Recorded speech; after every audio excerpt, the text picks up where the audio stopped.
এই একটা পাপ যদি কেউ না করে ইনশাল্লাহ সে জান্নাতে যাবে, যতই পাপ করুক না কেন। বাসায় মা বোন যারা আছে অনেকেই দেখা যায় চুল আশ্রয় চিরুনি পরে গেলে বলে আজকে মেহমান আসবে। কি আসবে আজকে? মেহমান আসবে আজকে বললেই শিরক। বাসা থেকে বের হচ্ছেন, আপনার পাঞ্জাবিটা একটু আটকে গেছে, আপনার স্ত্রী বলছে একটু বসে যান, অমঙ্গল হতে পারে, বসেন, বাস মুশরিক, শিরক হয়ে গেল। মুসলিম সমাজে রন্ধ্রে রন্ধ্রে শিরক। এখন রাস্তাঘাটে উঠতে বসতে পেপার পত্রিকা খুললেই শিরক।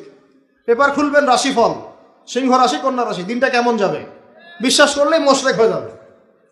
রাস্তার পাশে টিয়া পাখি দিয়ে ভাগ্য পরীক্ষা করছে, হাতটা দেখে দেন তো ভাই কি আছে, বললেই শিরক হয়ে যাবে। আংটি বিক্রি করছে, আংটি পরলে রোগ ভালো হবে, হাতে দিল রোগ ভালো হবে এই উদ্দেশ্যে, মুশরিক। হাতে দিয়েছে রোগ ভালো হবে, আমার ডায়াবেটিস ভালো হয়ে যাবে, বিসমিল্লাহ, ব্যাস মুশরিক, নাউজুবিল্লাহ। এই আকীদা নিয়ে পড়লেই মুশরিক। মুসলিম সমাজে অহরহ শিরক আছে। আর আবু জেহেলের যুগে কি ছিল ভাই? আবু জেহেলের যুগে অনেকদিন বলেছি মেজর 5টা সমস্যা ছিল। কয়টা?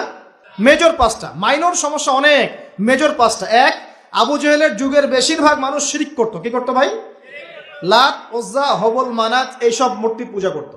এখন হয়তো মুসলিম সমাজে এটা নাই ঠিকই, কিন্তু মুসলিমরা এখন কবর মাজার পূজায় শুরু করেছে, করে নাই? মুসলিমরাও এখন নেক্সট সুরতে ধোকা খাচ্ছে। শিরক তো আমাদের সমাজে চলছে। শিরক কি হয় কেন আমি লেকচার দিয়েছি, দেখবেন মুসলিম সমাজে কত শিরক চলছে। আবু জেহেলের যুগে শিরক ছিল, এগুলো বলতে থাকলে এটা নিয়ে আলোচনা করতে হবে। আলোচনার টপিক আমার আজকে অন্যরকম। আবু জেহেলের যুগে কি ছিল ভাই? শিরক ছিল, সমাজে রন্ধ্রে রন্ধ্রে শিরক ছিল। এখনকার সমাজেও শিরক আছে। তারা লা ইলাহা ইল্লাল্লাহ না পড়ে শিরক করতো, আমরা পড়েও শিরক করি। আল্লাহ পাক আমাদের সবাইকে শিরকের পাপ থেকে হেফাজত করুন বলি আমি। এই একটা পাপ যদি কেউ না করে ইনশাল্লাহ সে জান্নাতে যাবে, যতই পাপ করুক না কেন। জেনা করেছে, মদ খেয়েছে, মিথ্যা বলেছে, অনেক কিছু করেছে, শুধু শিরকের পাপ করে নাই, আল্লাহ তাকে মাফ করে দিবেন ইনশাআল্লাহ। বিশ্বাস করলেন না কথাটা? নবীজি বলেছেন এই উম্মতের যে কোনো ব্যক্তি যতই পাপ করুক না কেন আল্লাহ পাক সমস্ত পাপ মাফ করতে পারেন, কিন্তু শিরকের গুনাহ আল্লাহ পাক মাফ করবেন। তওবা করে যদি মারা না যায় মাফ করবেন না। একটা এক্সাম্পল দিয়ে বোঝাচ্ছি, তাহলে ক্লিয়ার হয়ে যাবে। মনে করেন কেউ একজন জেনা করেছে, তওবা করার সুযোগ হয় নাই, মারা গেছে, নাউজুবিল্লাহ। এখন আল্লাহ পাক কিয়ামতের মাঠে এই জেনার পাপটা মাফ করে দিতে পারেন, যদিও সে তওবা করে নাই। যদিও সে তওবা করে নাই, আল্লাহ পাক এই পাপটাও মাফ করতে পারেন। কিন্তু একজন ব্যক্তি শিরক করেছে, তওবা করে নাই, কিন্তু এই অবস্থায় যদি কাল কিয়ামতের মাঠে আল্লাহর সাথে সাক্ষাৎ করে, আল্লাহ তার গুনাহ মাফ করবে না।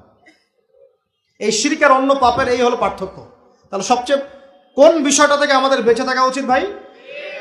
শিরক কি ও কেন, একটা বই পাওয়া যায়, কিনে নেবেন। কিতাবুত তাওহীদ একটা বই আছে, পড়ে নেবেন। কোরআন সুন্নাহর আলোকে বিশুদ্ধ আকীদা, এরকম অনেক বই পাওয়া যায়। আর আকীদা সংক্রান্ত একটা অনবদ্য বই হলো আল আকীদা আত-তাহাওয়িয়া। এই 4-5টা বই পড়লে আপনার শিরকের কনসেপ্ট ক্লিয়ার হয়ে যাবে ইনশাআল্লাহ। আল্লাহ পাক আমাদেরকে পড়াশোনা করার তৌফিক দান।